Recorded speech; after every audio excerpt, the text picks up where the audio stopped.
Mental और physical health देणं, शारीरिक आणि मानसिक स्वास्थ्य सगळ्यांना द्यायचं. तुम्ही ज्या ठिकाणी असाल, ज्या संस्थेत कार्यरत असाल, त्याचा आपण लोकांना जास्तीत जास्त पोचवू. दर गुरुवारी मी 9:30 ते 10:30 ऑनलाईन असतो. स्ट्रेस फ्री इंडिया मुवमेंट आम्ही चालवतो, तणावमुक्त भारत अभियान 9:30 ते 10:30. तर त्याच्यामध्ये पण तुम्ही एक तासाचा कार्यक्रम असतो, त्याच्या पण तुम्ही या. सकाळी आम्ही मॅजिकचा एक कार्यक्रम करतो, रोज सकाळी 6:30 ते 7:30. मॅजिक नावाचा जो दुकानातला कार्यक्रम करतो, तेव्हा तुम्ही येऊ शकाल. दर रविवारी आमचा कार्यक्रम असतो की सुखी वैवाहिक जीवन, ते नवरा बायकोने goals and importance of action टाकला व सगळ्यांमध्येच एक नवीन ऊर्जा व सकारात्मक निर्माण केली. आपण वेळात वेळ काढून आलात व आमच्या विद्यार्थ्यांना मार्गदर्शन केले, त्याबद्दल मी तुमचे महाविद्यालयातर्फे आभार मानते. कार्यक्रमाच्या यशस्वीतेसाठी मदत करणाऱ्या प्रत्येकाप्रती मी येथे आभार व्यक्त करते व ही कार्यशाळा संपन्न झाली असे जाहीर करते. धन्यवाद.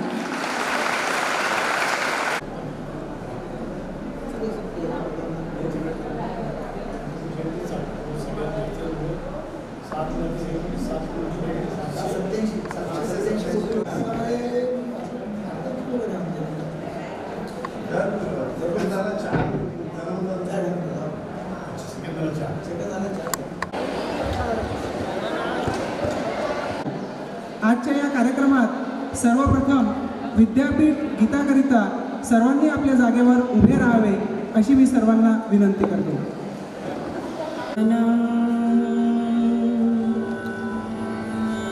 नित्यंच विद्यामन्थनं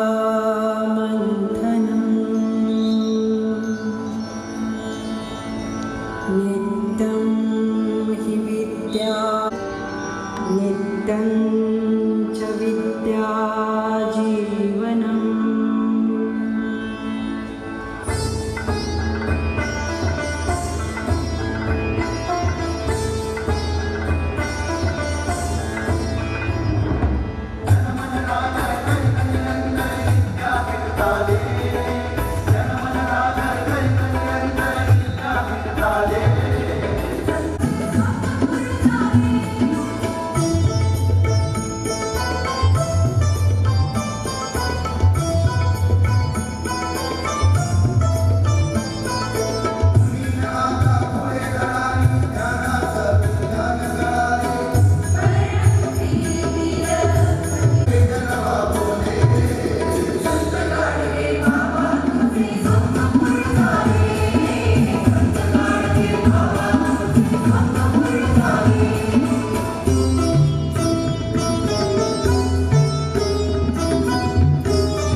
समाजकार्यात स्वतःला झोकून देणारे व्यक्तिमत्व म्हणजेच काकाजी. उपाख्य स्वर्गीय शंकरलालजी खंडेलवाल यांची जयंती. तसेच भारतीय असंतोषाचे जनक, उत्कृष्ट लेखक, तत्त्वज्ञ, समाजसुधारक, थोराच्या वेदनेचा हुंकार आपल्या साहित्यातून प्रभावीपणे मांडणारे लोक दिनी आपण दरवर्षी साजरा करत असतो. या कार्यक्रमांतर्गत राष्ट्रीय सेवा योजनेतर्फे वृक्षारोपण व रक्तदान शिबिर याचे आयोजन करण्यात येत असते. सुद्धा लागलेले नाहीत, त्यामुळे आपल्याला हा स्वागत समारंभाचा सोहळा आयोजन करता येऊ शकला नाही. त्याचे अध्यक्ष माननीय डॉक्टर ताराताई हातवर्णे. प्रमुख अतिथी म्हणून उपस्थित आहेत आदरणीय श्री रवीजी हुसारी. तर सोबतच उपस्थित आहेत उपाध्यक्ष आणि कोषाध्यक्ष आदरणीय श्री नानासाहेब कुलकर्णी. तसेच महाविद्यालयाचे प्राचार्य डॉक्टर जगदीश साहू सर. तसेच या समारंभास उपस्थित शिक्षण प्रसारक मंडळाचे विविध पदाधिकारी, सहकारी आणि विद्यार्थ्यांचे मी भारतीय परंपरेनुसार पूजन व दीप प्रज्वलन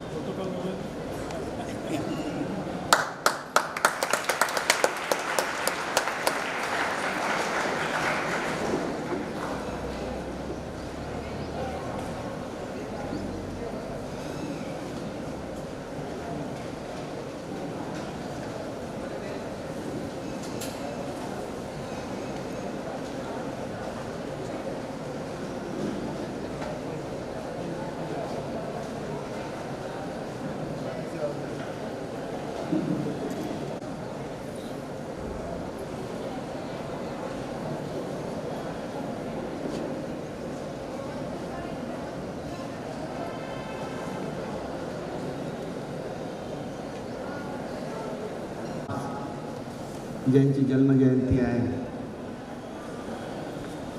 जयंती आहे, ते अजून एक लोकशाही अंगावर स्मरण केलं जाते ते बाळ गंगाधर टिळक या आजच्या कार्यक्रमाच्या अध्यक्ष, आमच्या पितृसंस्थेच्या मातृतुल्य अध्यक्ष डॉक्टर ताराताई हातवळणे, आज आपल्याला प्रमुख अतिथी म्हणून लाभलेले श्री रवीजी भुसारी, सोबतच आपल्या संस्थेचे उपाध्यक्ष व कोषाध्यक्ष श्री अरुणजी कुलकर्णी,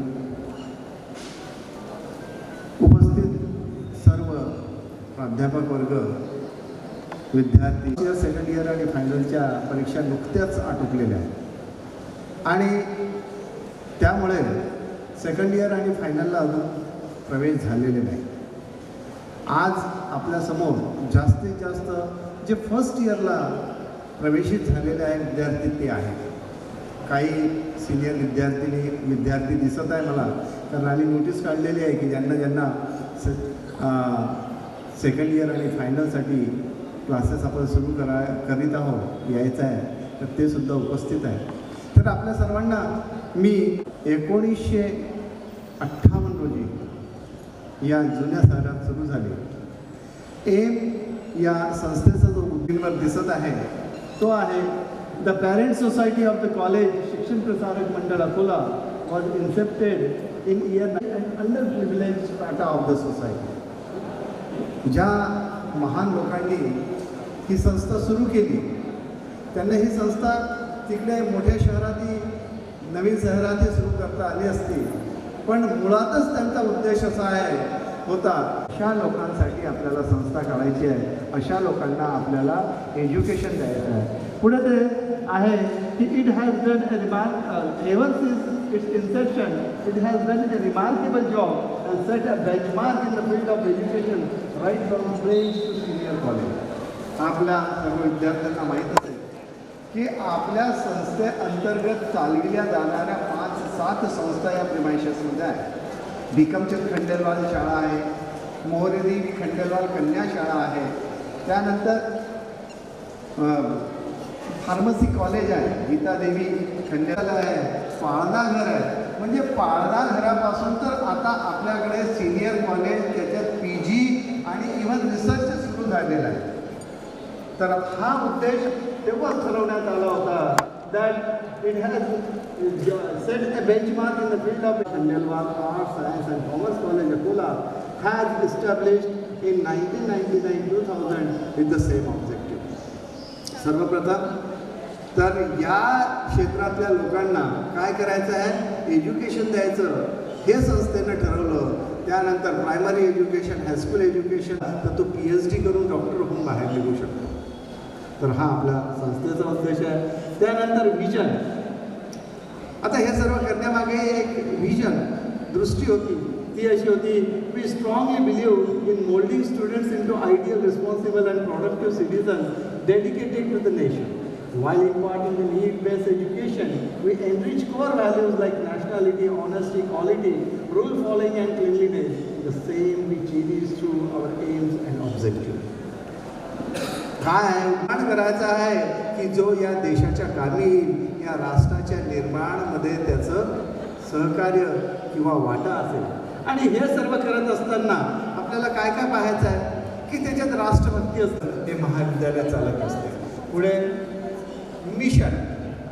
मिशन काय आहे आपल्या संस्थेचं आणि कॉलेजचं? Establishment and function of the college are aimed at achieving national गोल.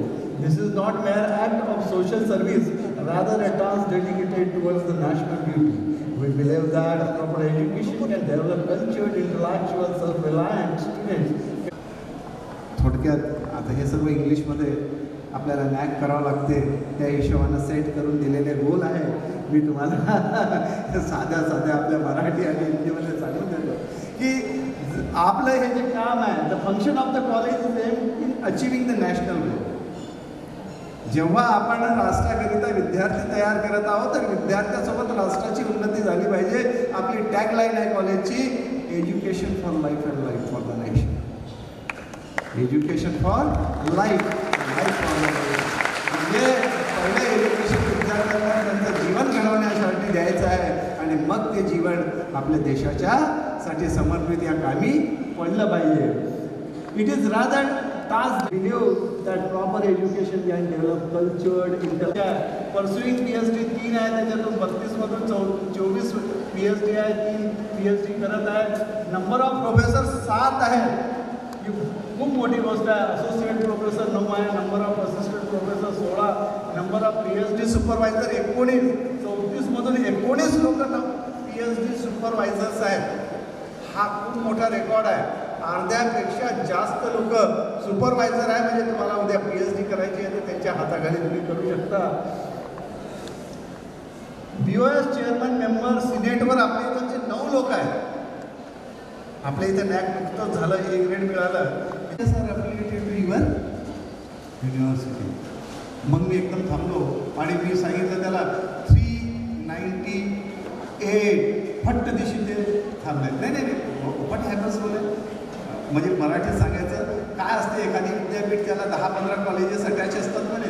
मग सर्व BOS आणि सिनेटचे मेंबर असतात. पण 400 पर्यंत 3 लोकांना PhD अवॉर्ड झालेली आहे आणि परस्युइंग PhD रिसर्च सेंटर 26 झालेले आहे आपल्याकडे आता. 20 अधिक 6 in pipeline. Administrative add on courses आहेत, याचा लेखाजोखा इथे आहे. पुढे अशा प्रकारे ज्या तुम्ही या छताखाली आता बसलेले आहात, हे 20 वर्षात आपण अचीव केलेलं इन्फ्रास्ट्रक्चर आहे आणि फॅकल्टी आहे. असं आपलं हे महाविद्यालय आहे. हे मला आजच्या पाहुण्यांना आणि सर्वांना आपल्याला कळवणं प्रिन्सिपल म्हणून आवश्यक होतं. तर हे आपण इथपर्यंत आलेलो आहे आणि या सर्वाची नीव जे काकाजी खंडेलवाल, शंकरलालजी खंडेलवाल आहे, यांनी तेव्हा ठेवली होती आणि आज आपण इथपर्यंत पोहोचलेलो आहे. आणि त्यांची थोर व्यक्तींना अभिवादन करतो आणि माझं इंट्रोडक्शन संपवतो. धन्यवाद. स्वागत करावे.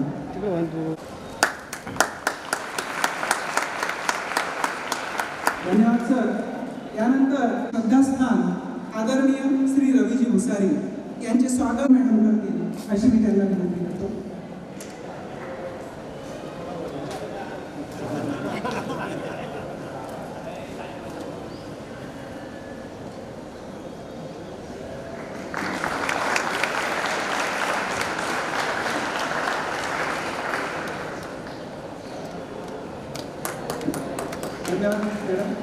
शिक्षण प्रसारक मंडळाचे उपाध्यक्ष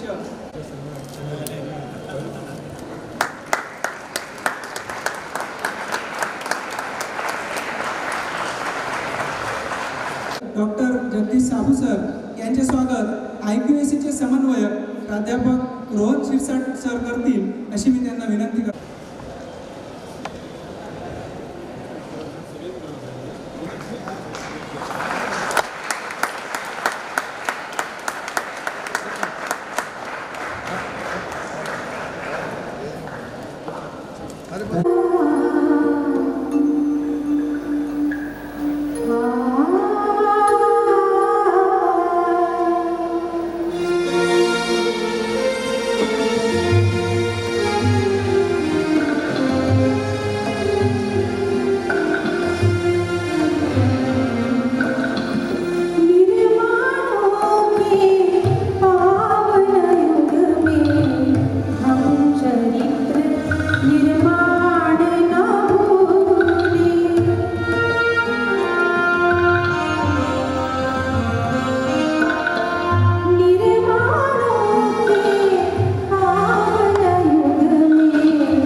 ज्यांना ऐकण्याची उत्कंठा आम्हा सर्वांनाच आहे ते म्हणजे आजचे प्रमुख अतिथी भुसारी यांना विनंती करतो. वरकड बॅनरनी जे अत्यंत अप्रतिम असं गीत म्हटलं त्याबद्दल तुम्हाला विनंती करतो की एकदा जोरदार टाळ्यांचा गजर.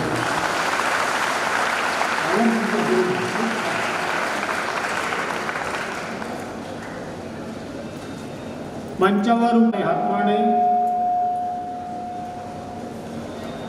या संस्थेचे उपाध्यक्ष तथा कोषाध्यक्ष प्राचार्य डॉक्टर साबू सर,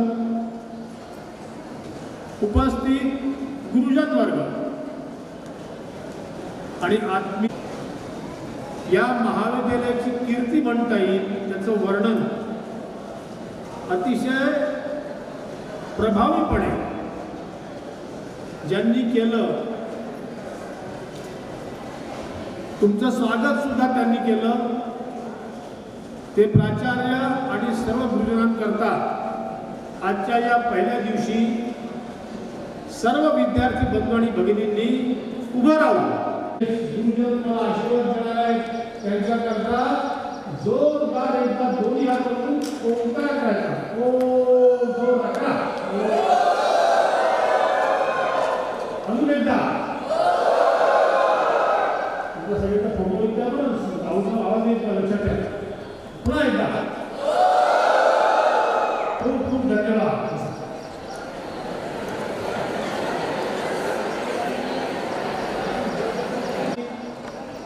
जन्मशताब्दी प्रारंभ होणार होती आणि वर्तमानपत्रात काही एखादा लेख काकाजींविषयी यावा असं कार्यकर्त्यांनी सगळं मला सुचवलं, सांगितलं, आज्ञा केली. तसा एक लेख मी लिहिला काकाजींवर, शंकरलालजी खंडेलवाल यांच्यावर. अनेक लोकांचे फोन आले, अनेकांनी अभिनंदन केलं, काही जे काही सांगायचं सांगितलं. पण संध्याकाळी 5 वाजता, मी तारीख मुद्दाम सांगतोय, 1 ऑगस्ट 2020, तसा हा कार्यक्रम त्या दिवशी छोटा झाला, इथे मोठा कार्यक्रम होऊ शकला नाही काही कारणाने. तर 5 वाजता मला फोन आला. आपल्या सगळ्यांना परिचित आहे स्वर्गीय शिवशंकर भाऊ पाटील. अनेकांनी नाव ऐकलं असेल, अनेकांनी त्यांना पाहिले असेल, भेटले असतील. त्यांचा 5 वाजता फोन आला. ते मला म्हणाले, रवीजी आज तरुण भारतमध्ये तुमचा लेख वाचला. रवीजी आज तरुण भारतमध्ये तुमचा लेख वाचला. आता स्वाभाविक पुढे काय हो, आपण समजू शकतो काय म्हणत असते. नाही, शिवशंकर भाऊ त्या लेखाबद्दल एक शब्दही बोलले नाही. काय म्हणाले, रवीजी तुम्ही खूप भाग्यवान आहात, अशा महान माणसाचा तुम्हाला सहवास लाभला आहे, तुमचे भाग्य. काय म्हटलं पहा, लेख चांगला आहे, उत्तम आहे, वर्णन केलं नाही. नाही नाही ते म्हणले तुम्ही भाग्यवान आहात इतक्या महान माणसाचा. काय त्यांनी संबोधन काकाजींविषयी, काकाजींविषयी संबोधन केलं महान. आणि खरोखर काकाजी महानच होते. मी म्हणावं, प्राध्यापकांनी वर्णन करावं, काही 4 सांगाव्यात म्हणून महान नव्हते. मी तुम्हाला एक प्रसंग सांगणार आहे. अमेरिकेचे राष्ट्राध्यक्ष होते जॅफरसन, त्यांचं नाव. हे अमेरिकेचे प्रेसिडेंट होते. उत्तम अर्थशास्त्री होते, इकॉनॉमिस्ट. आणि अमेरिकेत जॅफरसन, तिथे जी अमेरिकेत पद्धती आहे की जेव्हा माणूस मरतो त्याचं थडगं बांधतात. मोठ्या माणसांना एक त्या थडग्यावर काय लिहावं, तुमच्या आमच्यासारखे सामान्य गेले तर त्याची डेट ऑफ बर्थ आणि केव्हा गेला ते लिहित असते. पण मोठ्या व्यक्ती असतात, त्या मोठ्या व्यक्तींना विचारतात की तुमच्या थडग्यावर काय लिहायचं, त्याला इपिताफ म्हणतात. इपिताप काय लिहायचं विचारतात आणि मोठी माणसं सांगतात सुद्धा आणि ते लिहिल्या जातं. या जाफरसन यांना विचारलं, ते राष्ट्राध्यक्ष होते अमेरिकेचे, प्रेसिडेंट ऑफ अमेरिका US. त्यांना विचारलं काय लिहावं. यांनी काय सांगितलं असेल, अमेरिकेचा राष्ट्राध्यक्ष, घटनातज्ञ, अर्थशास्त्री नाही सांगितलं. यातलं एकही सांगितलं नाही. त्यांनी काय लिहायला सांगितलं, या जाफरसननी आपल्या गावाला एक लहान शाळा काढली, छोटीशी शाळा, प्रायमरी स्कूल म्हणता येईल. ते म्हणले तुम्हाला लिहायचंच असेल माझ्याविषयी तर तुम्ही जरूर लिहा, जाफरसन एका शिक्षण संस्थेचा निर्माता. एका शिक्षण संस्थेचा निर्माता जाफरसननी लिहायला लावलं. कोण होते जाफरसन? राष्ट्राध्यक्ष होते. त्यांना ते मोठं नाही वाटलं. अर्थातच घटनातज्ञ सुद्धा होते, तेही त्यांना मोहून नाही गेलं. एका शिक्षण संस्थेचा निर्माता लिहायला लावलं. सांगा, तर जाफरसनला महान म्हणतो आपण, जो एका शिक्षण संस्थेचा निर्माता आहे, काकाजींनी तर किती संस्था निर्माण केल्या, ते किती महान आहे. एक शिक्षण संस्था निर्माण केल्यानंतर सुद्धा त्याचा गौरव स्वतःला गौरवाने समजतो. अमेरिकेचा राष्ट्राध्यक्ष, त्याला वाटतं की सगळ्यात चांगली गोष्ट कोणती असेल माझ्या आयुष्यातलं, ती शिक्षण संस्था निर्माण करणं. आता सरांनी ज्याचं वर्णन केलं आपल्या परिसरामध्ये, मी तसं म्हणतो मुद्दाम की शिक्षणाची व्यवस्था आहे. या एका संकुलामध्ये पाळणाघरपासून तर PhD पर्यंत शिक्षण दिलं जातं. बंधू आणि भगिनींनो, शिक्षण कार्य अत्यंत पवित्र कार्य, पवित्रच आहे. याच्या पवित्रतेची तुलना कशाची करता येत नाही. याचं पावित्र्य काय और आहे. 5 ऑगस्ट 2020 ती तारीख तुम्हाला मी सांगायची गरज नाही. राम जन्मभूमीचं जे भव्य मंदिर होणार आहे त्याचा शिलान्यास होता.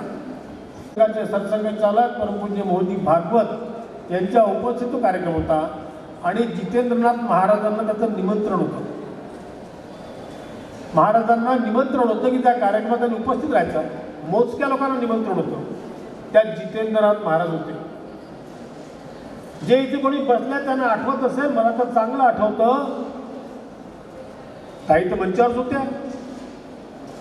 महाराज काय म्हणाले, मी अयोध्येला चाललो आहे आणि आज हा कार्यक्रम संपतात मी जाणार आहे इथून. ह्या पवित्र क्षेत्राची, या पावन भूमीची माती मी घेऊन जाणार आहे. लक्षात घ्या, स्वतः महाराज आध्यात्मिक क्षेत्रातली फार मोठी व्यक्ती आहे. तिथे कार्यक्रमाला उपस्थित राहणार देशाचे पंतप्रधान राहणार होते आणि राम जन्मभूमीचं आहे आणि ते माती घेऊन गेले आणि त्यांनी त्या जिथे ते शिलान्यास झाला त्या शिलान्यासमध्ये ती माती त्यांनी समर्पित केली. लक्षात घ्या बंधू आणि भगिनींनो, मी काय म्हणतोय, आपण जिथे बसलो आहे, जिथे ज्ञानाचं कार्य चालतं, ते क्षेत्र किती पवित्र आहे की प्रभू रामचंद्राच्या भव्य मंदिरात इथली पवित्र माती गेली आहे. तुमचे आमचे पाय इथे पडतात, त्या पवित्र क्षेत्रातली माती आहे. लक्षात घ्या, क्षेत्र किती पवित्र आहे. आणि म्हणून मी गुरुजनांना नेहमीच वंदन करत असतो. जिथेही कुठे मला शाळेत कॉलेजला जायचा कार्यक्रम मिळाला तर नक्की जात असतो. मी कधीच कुठल्याही शाळा कॉलेजमध्ये कुठलाही कार्यक्रम तिथे गुरुजनांचा सहवास मिळतो. सोबतच्या तरुण विद्यार्थींचा उत्साह मिळतो. माझ्याकडे भारतीय जनता पार्टीचं काम होतं. महाराष्ट्र प्रदेश संघटन मंत्री होतो मी, मुंबईला राहायचो. 15 ऑगस्टचा कार्यक्रम होता. श्रीमान देवेंद्रजी फडणवीस तेव्हा मुख्यमंत्री होते. मी एक कार्यक्रम दुसरा घेतला आहे. का बरं? म्हटलं एक प्रायमरी शाळावाले, BMCची शाळा, मुंबईच्या म्युन्सिपल कॉर्पोरेशन शाळा, प्रायमरी शाळा, त्याचा कार्यक्रम मी घेतला आहे आणि मी तिथे जाणार आहे.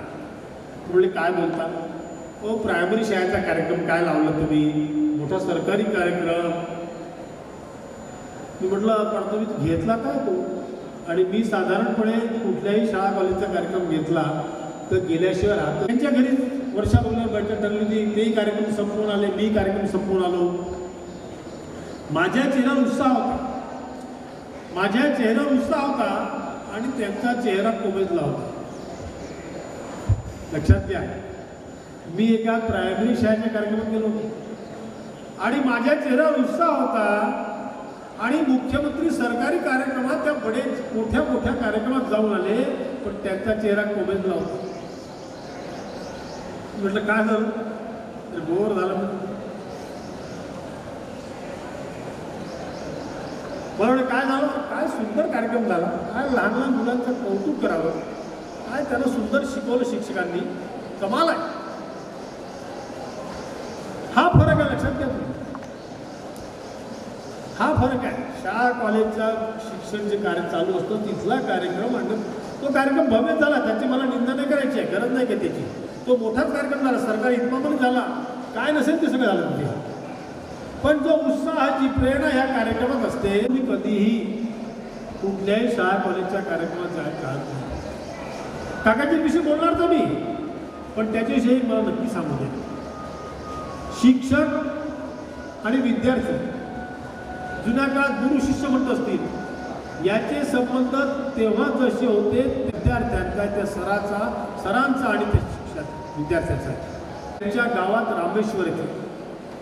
रामेश्वर त्यांचं मूळ गाव आणि त्या गाव नगरवासियांना वाटलं की आपल्या गावचा विद्यार्थी आज जागतिक कीर्तीचा झाला आहे, त्याचा आपण सत्कार केला पाहिजे, सन्मान केला पाहिजे. कार्यक्रम ठरला. जाण्यापूर्वी त्यांना असं वाटलं अब्दुल कलामांना की आपण चाललोच आहे तर आपल्या प्रायमरी शाळेचे शिक्षक आहेत, ज्यांनी आपल्याला शिकवलं, त्यांच्या घरी जाऊन यावं, त्यांना नमस्कार करावा आणि मग कार्यक्रम जावा. आणि मग त्यांनी त्यांची कार त्या दिशेने वळवली. अब्दुल कलामांना प्रायमरी शाळेत शिकवलेले शिक्षक, म्हणजे यांचं वय लक्षात घ्या. अब्दुल कलाम आज 65 वर्षाचे आहेत, म्हणजे साधारण 85-90 वर्ष त्यांचं वय असेल. आता ते कसे असतील 85-90च्या घरात शिक्षक. झोपडी वजा घर होतं, बंगला नव्हता त्या शिक्षकांचा, झोपडी वजा घर होतं. बेल सुद्धा नव्हती. कडी वाजवली अब्दुल कलामांनी दाराची. कडी वाजवलं, दार उघडलं. साधारण मध्यम वयाची महिला, कदाचित त्यांची सून असेल, पोरगी असेल, तिला विचारलं की सरांची तब्येत कशी आहे. अब्दुल कलाम विचारतात तिला, सरांची तब्येत कशी आहे. म्हणजे काही खूप चांगली नाही आहे. आराम करतायत का. म्हणले नाही, आराम नाही करतायत. का, कुठे गेले, बाहेर दवाखान्यात गेले का. नाही, दवाखान्यात नाही गेले. हे प्रश्न विचारतायत, ती उत्तर देत आहे. तिला माहीत नाही कोण आहे समोर आपल्या. अब्दुल कलाम तिला माहिती नाही. मग कुठे गेले तर म्हणले त्यांची तब्येत चांगली नाही, त्याने डॉक्टरांनी त्यांना मनाई केली, पण तरी सुद्धा ते गेले. त्यांचा एक विद्यार्थी आहे अब्दुल कलाम नावाचा, त्याचा सत्कार होणार आहे, त्या सत्कार समारंभाला ते गेले. डॉक्टरांनी अनुमती न दिली सुद्धा नाही, तरी गेले. त्यांची जाणसर तब्येतच नाही, पण तरी त्यांच्याकडे विद्यार्थी आहे अब्दुल कलाम, त्याच्या सत्कार समारोह करता गेले. लक्षात घ्या, काय वाटतं शिक्षकांना. आपला विद्यार्थी आहे, माझा विद्यार्थी आहे, माझ्या शाळा कॉलेज शिकलेला आहे, पण सत्कार होणार. स्वाभाविक त्यांच्या मनात सगळ्या त्या आठवणी आल्या असतील अब्दुल कलाम विषयीच्या. अब्दुल कलाम काय वाटतं की कार्यक्रमात चाललाय, माझा सत्कार होणार, पण त्यापूर्वी सरांचं दर्शन घेऊन जावं, सरांना नमस्कार घेऊन जावा, हे विद्यार्थ्याला वाटतं. बंधू आणि भगिनींनो, हे विद्यार्थ्याला वाटतं, हे प्राध्यापकाला, शिक्षकाला तेच वाटतं. तोही भाव आज आहे ना. कथा थांबत नाही ते. अब्दुल कलाम ठीक आहे, निघतात, तिचा निरोप घेतात मौलीचा आणि पुढे जातात. कार्यक्रम स्थळी जातात. कार्यक्रम खचाखच भरला असतो सभागृह. मंचारांना आणल्या जातं वाजत गाजत. पण अब्दुल कलाम स्वस्थ नसतात. त्यांना तिथलं म्हणतात तुम्ही बसा, ती सन्माननीय अध्यक्षांकरता जी विश्वमूर्ती करता खुर्ची आहे सजावून ठेवली आहे, त्या खुर्चीवर बसा म्हणतात. अब्दुल कलाम बसत नाही. त्यांची नजर भिरभिरत असते. त्यांची निदान भिरभिरत असते. काय काय शोधतायत. आणि म्हणून स्वाभाविक त्यांना विचारलं, काय शोधताय तुम्ही, काय मला काय हवं आहे. त्यांनी त्या निवेदिकाला सांगितलं की तुम्ही अनाऊन्स करा अमुक अमुक नावाचे सर इथे आले आहेत का, आणि आले असतील तर माझी त्यांना विनंती आहे. काय म्हणतात पहा, जागतिक कीर्तीचा वैज्ञानिक काय म्हणतो, माझी त्यांना विनंती आहे, कृपया त्यांनी आपल्या स्थानी उभं राहावं. अनाऊन्समेंट झाली आणि जशी अनाऊन्समेंट झाली त्याबरोबर एका कोपऱ्यात सभागृहात खचाखच भरलं सभागृह होतं. एका कोपऱ्यात एक व्यक्ती उभी राहिली. त्या व्यक्तीने हात वर केला, हात सुद्धा थरथरत होता, संपूर्ण शरीर थरथरत होतं, नीट उभं सुद्धा राहता येत नव्हतं, असे ते उभे राहिले कोपऱ्यात. सभागृह पाहिलं काय आहे, अब्दुल कलामांना दिसलं मंचावर उभे असलेले अब्दुल कलाम एक क्षणही मंचावर थांबले नाही, तात्काळ धावत निघाले. धावत, हा 65 वर्षाचा तरुण धावतोय. जसं एखाद्या गायीकडे तिथं लेकरू धावत जावं, वासरू धावत जावं, आईकडे पोरं धावत जावं, त्या गतीने 65 वर्षाचा तरुण धावत जातो आहे 90 वर्षाच्या आपल्या गुरुजनाकडे, आणि धावत जाऊन त्याचे पाय धरतो, वंदन करतो, नमस्कार करतो. कथा थांबत नाही. ते हातात हात घेऊन त्यांच्या पावलांनी हळूहळू चालत त्यांना मंचावर आणतात. अब्दुल कलाम आपल्या 90 वर्षाच्या शिक्षकांना मंचावर आणतात, त्यांनी त्यांना प्रायमरी शाळेत शिकवलंय. आणि नुसतमूर्ती त्या सत्कार सोहळ्याच्या आयोजकांना सांगतात की आज पहिले सत्कार माझ्या गुरूंचा होईल, यांचा सन्मान होईल, आणि मग मी माझा सत्कार स्वीकारीन. आयोजकांना त्यांचा सत्कार पहिले करावा लागला. त्या उत्सव मूर्तीच्या खुर्चीमध्ये अब्दुल कलाम बसले नाही, त्यांनी आपल्या गुरुजनाला बसवलं, त्यांचा सत्कार घडवला, आणि मग स्वतः तो स्वागत समारोह स्वीकारला. बंधू आणि भगिनींनो, प्रोफेसर, सर आणि विद्यार्थी याचं नातं पिरियड पुरता मर्यादित नसतं, 35-40 मिनिटाचं नातं नसतं, एका अकॅडमिक सेशन करता सुद्धा नसतं, 4-5 वर्षाकरता कॉलेजच्या नाही. विद्यार्थी आणि हे पवित्र नातं आहे, हे क्षेत्र पवित्र आहे, आणि तिथे आपण आहोत, लक्षात घ्या. आणि याची निर्माते कोण आहेत, ज्याचं वर्णन मी केलं, महान व्यक्ती काकाजीचे निर्माते. जरूर वाचा. मग त्यांना आपण दिलं केळकर सरांना, जरूर वाचा, आपल्या लायब्ररीत तर नक्कीच आहे. काय होतं काकाजी, त्या पुस्तकातून आपल्या देशामध्ये स्वातंत्र्य आंदोलनाने जोर धरला. तरुणांना वाटायचं की नाही, आपल्या देशाला स्वातंत्र्य मिळालं पाहिजे, स्वातंत्र्याकरता आपल्याला काय करता येईल, जो तो आपापल्या परीने कार्य करत होता. तिथल्या भाटे मैदान, त्या भाटे मैदानमध्ये एक सभा होती. तेव्हा इंग्रज लोक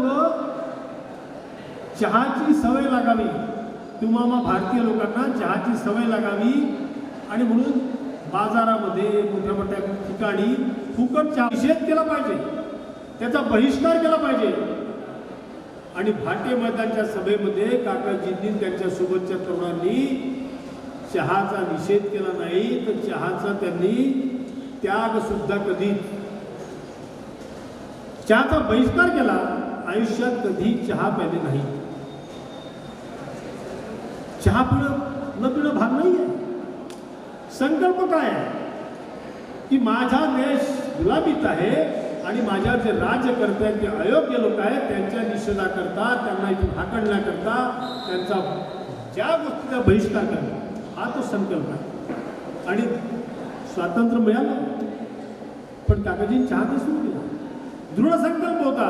शेवटच्या क्षणापर्यंत त्यांनी चहाला, दृढ संकल्प याला म्हणतात.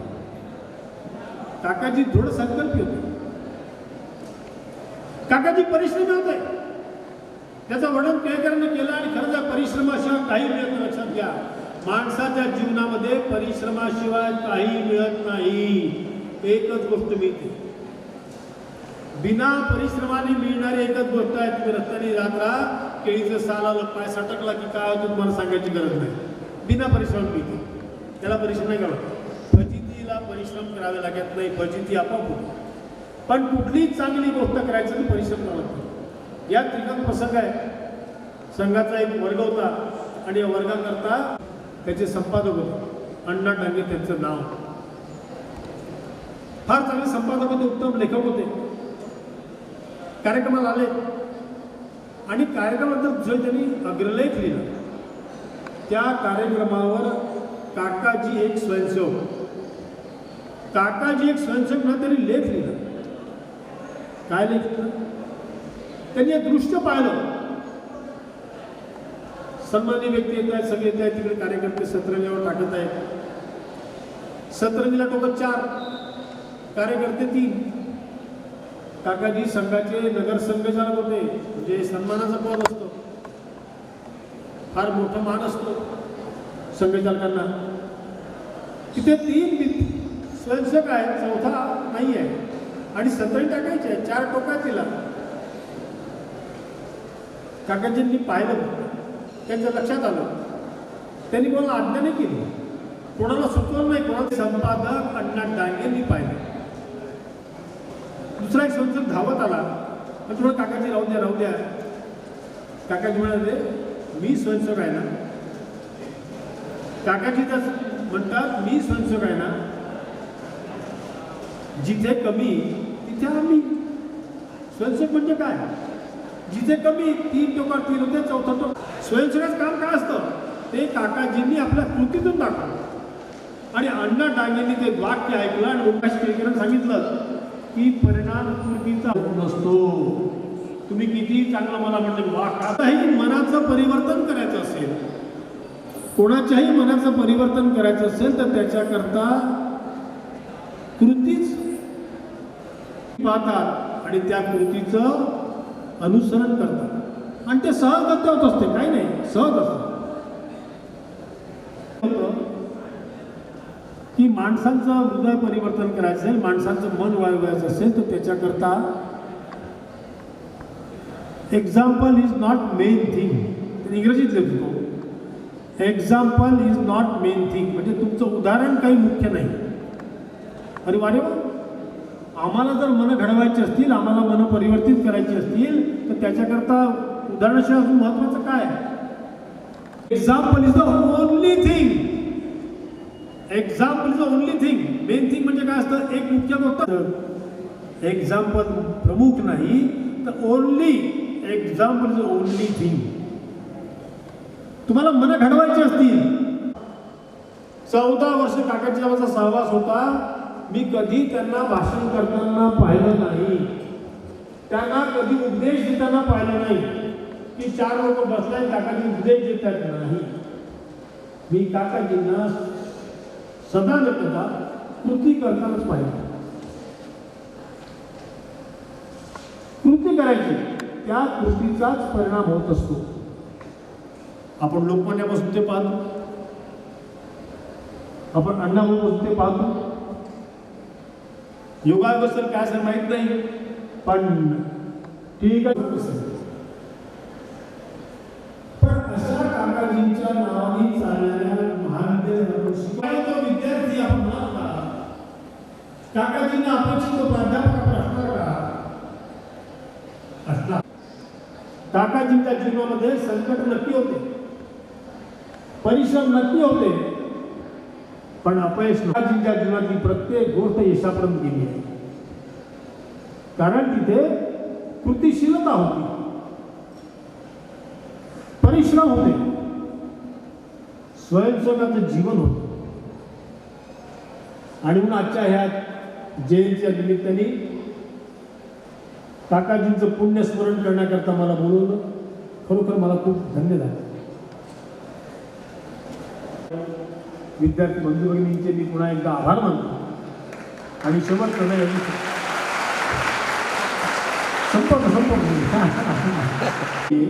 जीवन सगळ्यांनी म्हणायचं, शिक्षा जीवन. मला माहित आहे तुम्हाला भूक लागली आहे. जीवन, शिक्षा, जीवन याच अर्थाची कविता आहे. श्रद्धेय अटल बिहारी वाजपेयी यांची कविता आहे. मी त्याच्या 4 ओळी सांगणार आहे, पूर्ण कविता नाही वाटणार, अत्यंत उत्तम कविता आहे. अटल जी म्हणतात, जिएंगे तो देश के लिए, जिएंगे तो देश के लिए, मरेंगे तो देश के लिए. हमारे मरने के बाद हमारी हड्डियां गंगा जी में बहा गई, हमारे मरने के बाद हमारी हड्डियां गंगा जी में बहा गई. किसी ने कान लगाकर सुना.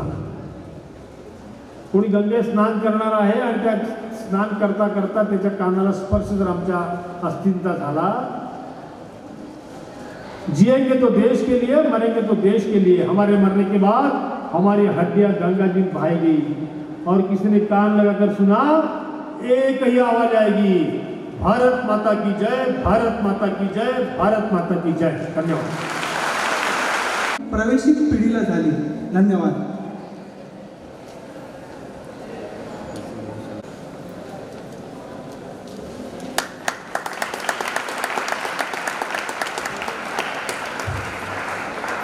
धन्यवाद.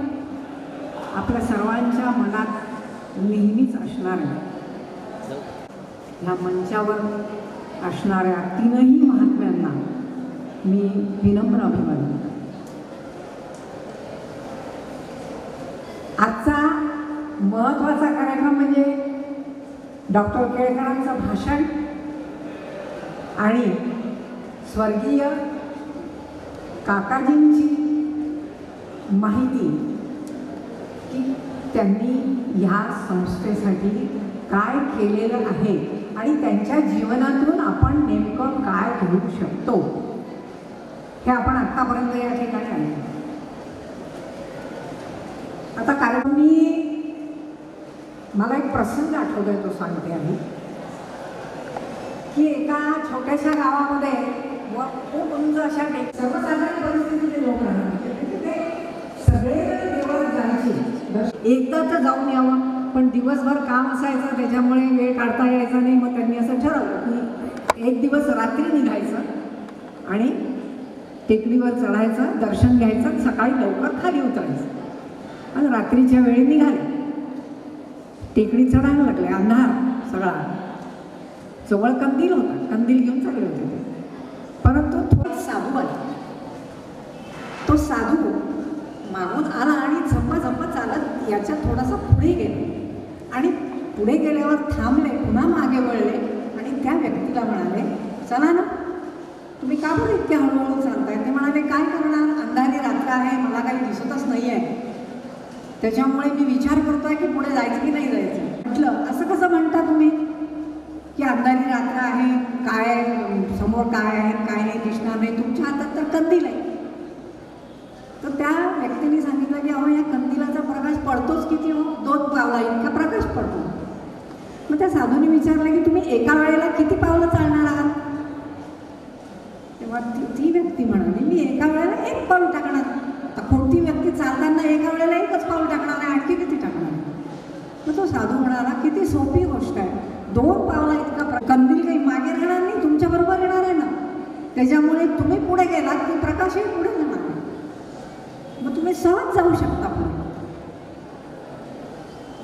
तेव्हा त्याच्या लक्षात आलं की अरे खरंच आपल्याजवळ तर कंदील आहे आणि आपण ह्या कंदिलाच्या प्रकाशात पडणाऱ्या 2 पाऊल उजेडामध्ये आपण सहज चालू शकतो. आज जे तुम्ही केळकरांचं ऐकलं ना, ते हेच आपल्याजवळ जे आहे.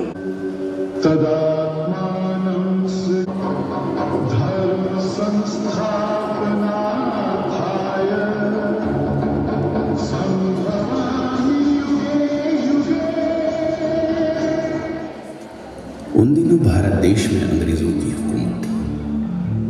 हमने अपनी स्वतंत्रता ही नहीं बल्कि हमारा आत्मसम्मान भी खोया था. उन्हीं में से एक थे डॉक्टर केशव बड़ीराम हेडगेवार. वो जब उस समय उनके मन को कि हमारा देश आखिर गुलाम क्यों हुआ, देश पर विदेशियों की बुरी नजर क्यों है, इन प्रश्नों ने अस्वस्थ किया था. इन प्रश्नों के ऊपर विचार करते हुए कि हिंदुत्व ही भारत का वास्तविक राष्ट्रीयत्व है, ये उनके चिंतन में प्रकट हुआ. सज्जन शक्ति का संगठन, राष्ट्रीयत्व की भावनाओं को लेकर आगे बढ़ने वाला समाज, मानवीय कल्याण का अंतिम उद्देश्य लेकर उन्होंने विजयदशमी के शुभ मुहूर्त पर दिनांक 27/9/1932 चीज को एक अद्भुत अकल्पनीय आदर्श संगठन ऐतिहासिक नगरी नागपुर में निर्माण किया। उस संगठन का नाम है राष्ट्रीय स्वयंसेवक संघ। यही संघ आज समूचे भारतवर्ष में ही नहीं बल्कि समूचे विश्व में अपनी कार्य पताका फहरा रहा है। सेवा, संस्कार, शिक्षा, धर्म, सामाजिक समरसता, मानवतावाद और देशभक्ति की नींव रखते हुए संघ ने राष्ट्र समर्पित कार्यकर्ताओं की फौज की निर्माण की। उन्हीं में से एक तपस्वी, साधक और निष्काम कर्मयोगी स्वयंसेवक थे स्वर्गीय शंकरलाल जी भीकमचंद जी जाने जाते थे। राजस्थान में रिंगस गांव के मूल निवासी खंडेलवाल परिवार प्लेग और अकाल की वजह से महाराष्ट्र में जलगांव जिले के बोधवड़ के पास पिंपल गांव नामक गांव में आकर रहने लगा। भीकमचंद और मोहरी देवी खंडेलवाल इस दाम्पत्य को दिनांक 1 अगस्त 1920 इस शुभ दिन एक तेजस्वी पुत्र प्राप्त हुआ जिसका नाम था शंकरलाल। कुछ दिन बाद भीकमचंद जी खंडेलवाल व्यवसाय हेतु बिहारी बराबर शंकरलाल इन दोनों पुत्रों के साथ राजराजेश्वर नगरी अकोला में आए। यहाँ माणिकचंद जी जैन इन्होंने उन्हें हर तरह की मदद की। ताजनापेट परिसर स्थित गुलाबचंद जी सारडा की सम्मति से उनकी ही दुकान के बाहर पीटी लगाकर चांदी के घुंघरू और आभूषण बिक्री का छोटा सा व्यवसाय भीकमचंद जी ने प्रारंभ किया। शंकरलाल जी 10वीं तक टाउन स्कूल में पढ़ाई लिखाई के साथ साथ उन्होंने पिताजी के व्यवसाय में हाथ बटाना भी शुरू कर दिया था। 1936 में काका जी तुमसर के गीता देवी खंडेलवाल से विवाहबद्ध हुए। उन्होंने माणिकचंद जैन के प्रतिष्ठान में 75 रुपये प्रति माह वेतन पर काम किया। समाज के प्रति आत्मीय भाव, संवेदनशीलता का कृति से परिचय दिया और राष्ट्र के प्रति कुछ करने की आत्मिक इच्छा उन्हें काया वाचा मन से संगमय कर गई। 21 जून 1940 को संघ संस्थापक पूजनीय डॉक्टर हेडगेवार जी का महानिर्वाण हुआ। द्वितीय सरसंचालक के रूप में पूजनीय गोड़वलकर गुरु जी ने संघ का दायित्व संभाला। महात्मा गांधी जी की हत्या 30 जनवरी 1948 को हुई। संघ पर प्रतिबंध लगाया गया। उस कठिन अवस्था में भी अकोला में काका जी के साथ स्वर्गीय मांगीलाल जी शर्मा, स्वर्गीय शंकरराव समुद्र, स्वर्गीय जवाहरलाल जी लुंकड़ आदि अविरत संघ कार्य में व्यस्त रहे। काका जी ने भाई बिहारी लाल जी के सुपुत्र मदन लाल को 16/6/1955 को दत्तक लिया। 5 अक्टूबर 1960 में काका जी को पुत्र रत्न प्राप्त हुआ और उनका नामकरण हुआ गोपाल। 1958-59 में अकोला जिले पर अकाल संघ सेवकों के साथ काका जी ने तत्काल अन्न, धान्य, कपड़ा, औषधि आदि का वितरण किया। संघ के तत्कालीन प्रचारक वसंतराव कसबेकर जी ने पुराने शहर में विद्यालय प्रारंभ करने की कल्पना सामने रखी। 1960 में शिक्षण प्रसारक मंडल का दायित्व काका जी पर सौंपा गया। 1958 में भीकमचंद खंडेलवाल मोहरी देवी खंडेलवाल कन्या विद्यालय, 1972 में गीता देवी खंडेलवाल फार्मेसी इंस्टीट्यूट, 1980 में खंडेलवाल प्राइमरी विद्यालय, ऐसा विस्तार काका जी ने बड़ी लगन और हिम्मत से किया। उनके बाद शंकरलाल जी खंडेलवाल महाविद्यालय का नामकरण उन्हीं के नाम से कर उन्हें भावभीनी आदरांजलि दी। अकोला अर्बन बैंक की स्थापना में काका जी का बड़ा योगदान रहा। वे बैंक के पहले अध्यक्ष रहे। दिनांक 28/9/1963 आज ये बैंक मल्टी स्टेट का दर्जा प्राप्त कर चुकी है। 650 कर्मचारियों को काम मिला है। 1970 में काका जी ने नगर सेवक के रूप में जनसेवा की। 1971 में हुए बांग्लादेश सत्याग्रह में भी काका जी सक्रिय रहे। उनके साथ गीता देवी, गोपाल भैया भी इस सत्याग्रह में काका जी के साथ दिल्ली गए। उन सभी को वहां पर एक दिन कारावास में रहना पड़ा। 1975 में सरकार ने आपातकाल घोषित किया।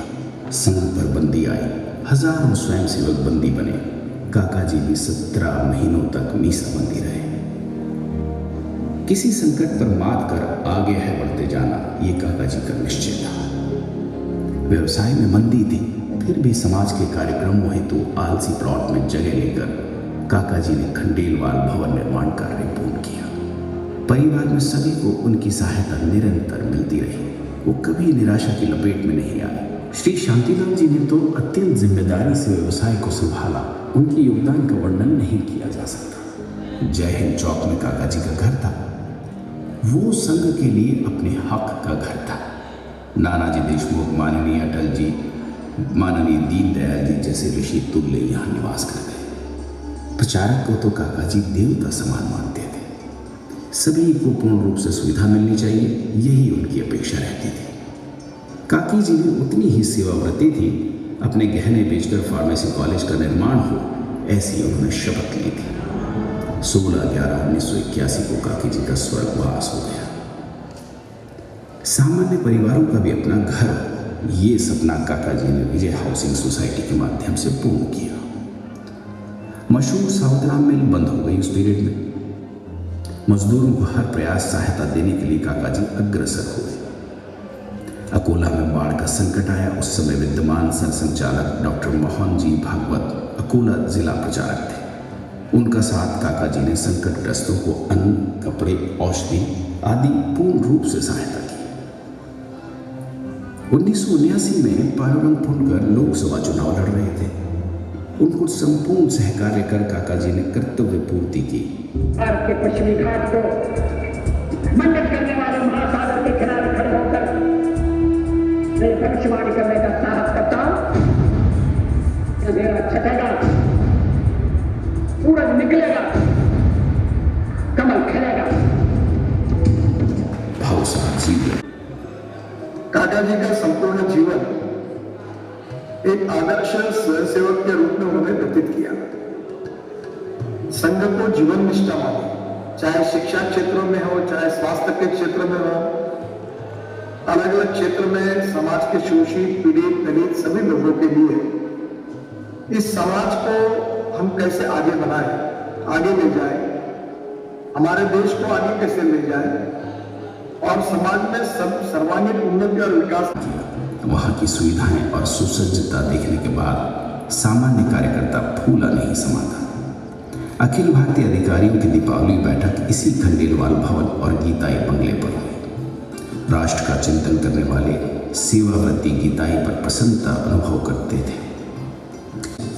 काका जी के मार्गदर्शन से अत्यंत महत्वपूर्ण कार्य हुए। कन्याकुमारी से कश्मीर तक भारत एक है, इस भावना के प्रकटीकरण हेतु उन्होंने एकता यात्रा आयोजित की। विद्यमान प्रधानमंत्री श्री नरेंद्र जी मोदी उस यात्रा के मुख्य संयोजक थे। सार्वजनिक राष्ट्रीय वैद्यक प्रसारक मंडल के काका जी 8 वर्ष तक अध्यक्ष रहे। कर्क रोग पर उपचार के हेतु संत तुकाराम हॉस्पिटल के निर्माण में काका जी का महत्वपूर्ण योगदान रहा। राम मंदिर शिलान्यास कार्यक्रम अकोला विभाग में अत्यंत प्रभावी पद्धति से कराने में काका जी ने प्रयत्न की पराकाष्ठा की। 1991 में काका जी का नागरिक सत्कार किया गया। राजनीतिक दलों के, संस्थाओं के मान्यवर उपस्थित थे। इसी समय काका जी ने आदर्श गोरक्षा प्रकल्प के निर्माण हेतु महसपुर की जमीन दान की। वहां आज औषधि निर्माण भी हो रहा है, अनुसंधान केंद्र है। 1992 कि यहाँ से अयोध्या के राम मंदिर के भूमि पूजन के लिए प्रधानमंत्री कार्यालय से और श्री राम मंदिर तीर्थ क्षेत्र ट्रस्ट के द्वारा जो मुझे निमंत्रण मिला है, उसके प्रवास की शुरुआत में काका जी के ही अभिवादन के साथ यहाँ से कर रहा हूँ। एक अद्भुत संयोग है, तो मैं काका जी की स्मृति को अयोध्या तक ले जाऊंगा, क्योंकि ये स्वर्णिम अवसर उन्हीं के परिश्रम से ऐसे लोगों से हमें मिला है। तो मैं काका जी के इस संस्था प्रेम, ममत्व, वात्सल्य, संवेदनशीलता, समर्पण, त्याग, प्रामाणिकता, ये साधारण बात नहीं है। भगवद्गीतेचं जे काही वर्णन आहे, शुचीनाम श्रीमताम देवी, पूर्वजन्मातली अपूर्ण राहिलेली साधना पूर्ण करण्याकरता अशा शुची आणि श्रीमताम देवी घरी जन्म घेऊन कर्तव्य कर्म पूर्ण करत आपली साधना पूर्ण करणारे असे गेल्या जन्मीचे योगी असतात, असं काही जणांकडे मला वाटतं। हे बौद्धिकात्म इकडे गोष्ट, त्याचं प्रत्यक्ष उदाहरण हे काकांच्या संघचालक म्हणून जास्त उत्कर्षाला नाही, हे कसं साधता येतं त्याचं एक उदाहरण काकांच्या मुलांनी काका जी एक ऐसे समाज विश्वास कार्यशैली का उपयोग कर समाज परिवर्तन कैसे ला सकता है। इसका साक्षात उदाहरण यानी काकाजी, संघ समर्पित कल्याण मित्र काकाजी। काकाजी की जीवन रेखा हमें सदैव प्रेरणा की ऊर्जा देती रहेगी। उनके पश्चात शांतिलाल जी, मदन लाल जी, रतन लाल जी, श्री गोपाल भैया, श्रीमती लता देवी जी, रेखा भाभी जी, वसंत जी, नितिन जी, मधुर जी, अनूप जी और मनाली जी एवं खंडेलवाल परिवार के प्रत्येक सदस्य और संघ स्वयंसेवक उनका कार्य आगे बढ़ा रहे हैं। लोकार्पण आज होते आहे ही अतिशय आनंदाची बाब आहे। यानिमित्त आयोजित संकल्प सिद्धी समारोहाला उपस्थित राष्ट्रीय स्वयंसेवक संघाचे केंद्रीय कार्यकारिणी सदस्य आणि माजी सरकार्यवाह माननीय भैयाजी जोशी हे सुद्धा उपस्थित आहेत। या कार्यक्रमाला प्रत्यक्ष उपस्थित राहता आले असते तर मला अत्याधिक आनंद झाला असता, पण राज्यातील राजकीय परिस्थितीमुळे मुंबईमध्ये थांबणं हे अनिवार्य असल्याने उपस्थित राहता आले नाही याचा मला निश्चित खेद वाटतो। त्यामुळेच व्हिडिओ माध्यमातून आपल्याशी संवाद साधतो आहे। मला आनंद आहे की गुणसंपन्नता आणि राष्ट्रभक्ती हे दोन सर्वोच्च ध्येय डोळ्यापुढे ठेवून महाविद्यालयाची आपले पंतप्रधान माननीय नरेंद्र मोदीजी यांनी जी विकासाची प्रक्रिया संपूर्ण देशभर सुरू केली आहे त्यात युवा हा एक अत्यंत भक्कम आधार आहे। युवा शक्तीला जर योग्य दिशा दिली तर या प्रक्रियेवर वाटचाल हे फार संस्कारित करण्याचे काम संस्थेच्या माध्यमातून अतिशय अव्याहतपणे सुरू आहे। आपले आदर्श स्वर्गीय अटलजी, राष्ट्रीय स्वयंसेवक संघाचे माजी सरसंघचालक पूजनीय रज्जू भैया, पूजनीय सुदर्शनजी, विद्यमान सरसंघचालक परमपूजनीय डॉक्टर मोहनजी, माजी राष्ट्रपती डॉक्टर APJ अब्दुल कलाम, आमचे नेते स्वर्गीय प्रमोदजी महाजन अशा दिग्गजांचा आशीर्वाद या शिक्षण प्रसारक मंडळाला लाभला आहे। 63 वर्षाची संस्था आणि 22 वर्षापासून या महाविद्यालयाची अतिशय यशस्वी वाटचाल होते। ही विद्यार्थ्यांची एक प्रकारे कल्याण यात्रा आहे। महाविद्यालय म्हटलं की गुणवत्ता हवीच आणि गुणवत्तेसाठी त्या योग्य सुविधासुद्धा हव्या। नॅक मानांकन तर या महाविद्यालयाला मिळाले आहेच आणि आता एक सुसज्जित सभागृहसुद्धा निर्माण झाले आहे याचा मला अतिशय आनंद आहे। शिक्षणासाठी करताना मला अतिशय आनंद झाला असता, पण कार्यक्रमाला प्रत्यक्ष उपस्थित राहता न आल्याने त्यांचे आशीर्वादच मी या ठिकाणी मागतो आहे।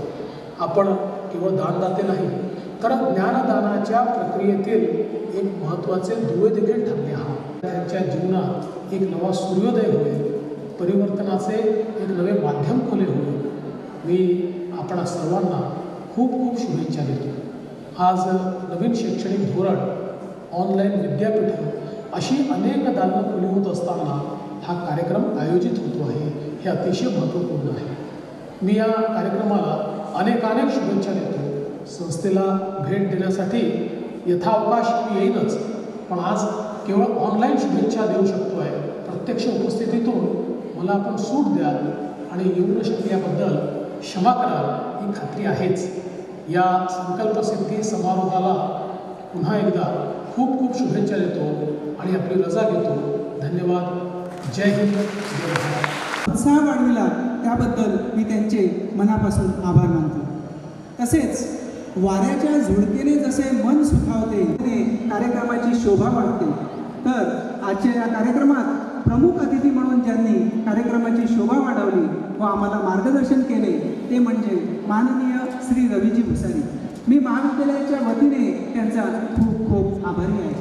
तसेच या कार्यक्रमात उपस्थित राहून आमचे मनोबल वाढवले ते म्हणजे शिक्षण प्रसारक मंडळाचे उपाध्यक्ष व कोषाध्यक्ष श्री नानासाहेब कुलकर्णी, सचिव माननीय श्री गोपालजी खंडेलवाल। मी यांना खूप खूप धन्यवाद देतो व त्यांच्या ऋणातच राहू इच्छितो। तसेच या कार्यक्रमाच्या यशस्वीतेसाठी आम्हाला वेळोवेळी ज्यांचे मार्गदर्शन लाभले त्यांचे धन्यवाद व्यक्त करतो। या प्रेरणा सोहळ्याचे समन्वयक प्राध्यापक रोहन शिरसाट व डॉक्टर अर्चना खंडेलवाल यांनी या प्रेरणा सोहळ्याला उत्कृष्ट असे नियोजन करून यशस्वीरित्या पार पाडले। त्याबद्दल त्यांचे खूप खूप कौतुक व आभार. अतिशय उत्कृष्ट असे प्रेरणागीत सादर करून वरगट मॅडमनी त्यांचे आभार मानतो.